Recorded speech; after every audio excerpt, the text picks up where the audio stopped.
এবার 1 বছর মেয়াদী মাল্টিপল এন্ট্রি ওমরা ভিসা চালু করলো সৌদি সরকার, যার আওতায় দেশটিতে অবস্থান করা যাবে সর্বোচ্চ 90 দিন। প্রতিবার সফরের আগে নতুন করে নিতে হবে অনুমোদন, যাতে সৌদি আরবে প্রবেশ সহজ হওয়ার পাশাপাশি বাড়বে ওমরা পালনকারীদের সেবার মান। নাদি ইসলাম তুলে জানাচ্ছেন বিস্তারিত। 1 বছর মেয়াদী ওমরা ভিসা চালু করল সৌদি আরব, যার মাধ্যমে দেশটিতে একাধিকবার প্রবেশের সুযোগ পাবেন ভিসাধারীরা। অবস্থান করতে পারবেন সর্বোচ্চ 90 দিন। সৌদি ভিশন 2030 ও পিলগ্রিম এক্সপেরিয়েন্স প্রোগ্রাম বাস্তবায়নে এই উদ্যোগ নেয় দেশটির হজ ও ওমরা মন্ত্রণালয়, যাতে সহজ হবে সৌদি আরবে যাওয়া এবং বাড়বে ওমরা পালনকারীদের সেবার মান।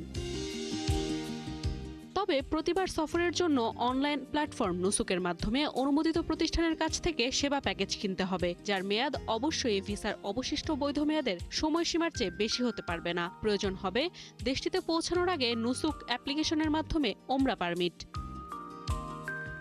রয়েছে বেশ কিছু শর্ত। প্রতিবার সৌদি ছাড়ার পর নিষ্ক্রিয় হবে এই ভিসা, ফলে পরবর্তী সফরের জন্য প্রয়োজনীয় শর্ত পূরণ করা হলে তা আবার সক্রিয় করা হবে। তবে এই ভিসা সক্রিয় থাকবে না হজ মৌসুমে, অর্থাৎ 1 জিলকত থেকে 13 জিলকত পর্যন্ত অকার্যকর থাকবে এই ভিসা।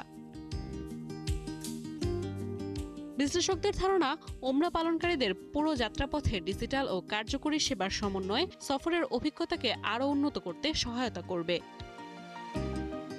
নাদিয়া ইসলাম তুলি, 71।